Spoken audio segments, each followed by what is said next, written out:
ঘরের দরজায় যে দোয়া লিখে রাখলে কেউ জাদু করতে পারবে না। আমাদের সমাজে কিছু মানুষ আছে যারা বিভিন্ন সময় আমাদের কাছের মানুষ যারা আছে তাদেরকে ব্ল্যাক ম্যাজিক করে থাকে, জাদুটোনা করে থাকে, কুফুরি কালাম করে থাকে এবং বদনজর এটাও কিন্তু সত্য। নবীজি সাল্লাল্লাহু আলাইহি ওয়াসাল্লাম নিজে জানিয়ে দিয়েছেন, আল আইনু হাক্কুন, বদনজর এটা সত্য। সুতরাং অনেক সময় বিভিন্নভাবে ক্ষতি করার জন্য ব্ল্যাক ম্যাজিক, জাদুটোনা, কুফুরি কালাম করে থাকে। বিশেষ করে এগুলো কয়েকটি কারণের জন্য করে। এক নম্বর হচ্ছে হিংসার কারণে করে, যাতে করে আপনি আপনার লাইফে ডেভেলপ করতে না পারেন, উন্নতি করতে না পারেন। দ্বিতীয় নম্বর হচ্ছে শত্রুতার কারণে করে, আপনার সাথে দুশ্মনী হয়েছে, কোনো কথা কাটাকাটি হয়েছে, বাস আপনাকে ক্ষতি করবে, বিভিন্নভাবে আপনাকে অসুস্থ করে ফেলবে, যাতে করে আপনি আপনার লাইফে ডেভেলপ করতে না পারেন, উন্নতি করতে না পারেন। এবং বিশেষ করে অনেক সময় দুশ্মনী করে, শত্রুতামি করে এই ধরনের কাজ করে। এই জন্য আমাদেরকে অনেক সময় সতর্ক থাকতে হবে। কি কি লক্ষণ দেখলে বুঝবেন যে আপনার উপরে ব্ল্যাক ম্যাজিক করা হয়েছে, এটা একটু বলে দেই, তারপরে আমি সেই আমলগুলোর কথা বলে দিব। এক নাম্বার হচ্ছে স্বামী স্ত্রীর ভিতরে ঝগড়া লেগে থাকে।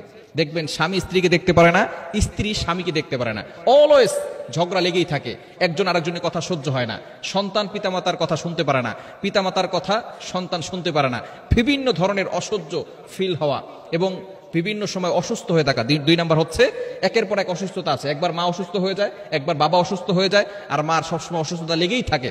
কারণ তারা টার্গেট করে ঘরের ভিতরে যিনি মহিলা আছেন তাকে যদি অসুস্থ করে ফেলা যায়, তাহলেই কিন্তু ওই সংসারের ভিতরে আর উন্নতি করা সম্ভব নয়। কেননা ঘরটাকে সুন্দর করে সাজিয়ে গুছিয়ে নারীরাই রাখে। সুতরাং অসুস্থতার প্রবণতা যদি বেড়ে যায় এবং বিশেষ করে মাথা ব্যথা করা এবং ঘরের ভিতরে ভালো লাগে না, কোনো কিছু করতে ভালো লাগে না, ইবাদতে মজা আসে না এবং কারোর সাথে কথা বলতে ভালো লাগে না, মেজাজ খিটখিটে হয়ে যায়, এই ধরনের আলামত যদি আপনি দেখেন তাহলে মনে করবেন যে আপনার ঘরের ভিতরে কেউ হয়তো ব্ল্যাক ম্যাজিক করে, জাদুটোনা করে, কুফুরি কালাম করে আপনাকে ক্ষতি করতে চাচ্ছে।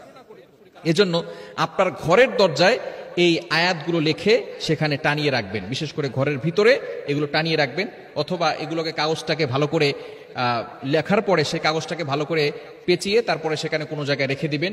ইনশাআল্লাহ ঘরের ভিতরে কেউ জাদু করতে পারবে না। নাম্বার ওয়ান, এক নাম্বার হচ্ছে আয়াতুল কুরসি। আয়াতুল কুরসি হচ্ছে জিনদের সবচেয়ে বড় মহা ঔষধ এবং ব্ল্যাক ম্যাজিক, জাদুটোনা, কুফরি কালামের সবচেয়ে বড় ঔষধ হচ্ছে আয়াতুল কুরসি। সূরা বাকারার 255 নম্বর আয়াত, 3 নম্বর পারার 11 নম্বর পৃষ্ঠার 8 থেকে 12-13 নম্বর লাইন পর্যন্ত রয়েছে। সূরাতুল বাকারার 255 255 নম্বর আয়াত। এই আয়াতটি আমরা লিখব এবং সূরাতুল ফালাক এবং সূরাতুন নাস, এই সূরা ফালাক এবং সূরা নাস এমন সময় নাজিল হয়েছিল নবীজি সাল্লাল্লাহু আলাইহি ওয়াসাল্লামের উপরও ব্ল্যাক ম্যাজিক, জাদুটোনা করা হয়েছিল। তখন আল্লাহ পাক রব্বুল আলামিন এই সূরা দুটি নাজিল করে নবীজি সাল্লাল্লাহু আলাইহি ওয়াসাল্লামকে সুস্থতার নিয়ামত দান করেছিলেন।